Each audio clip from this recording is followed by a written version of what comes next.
ဒီနေ့လေးမှာတင်တက်ထားတော့35ရောက်လောက်ရှိတယ်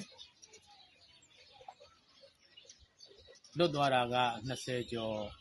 အသက်ဆုံးရှုံးတာ73ဦးပေါ့မနေ့ပြန်ဆိုလို့ရှိရင်ဒါ9ရက်လေဆွန်းသွတ် level လောက်ပြီးမှာဖြစ်ပါတယ်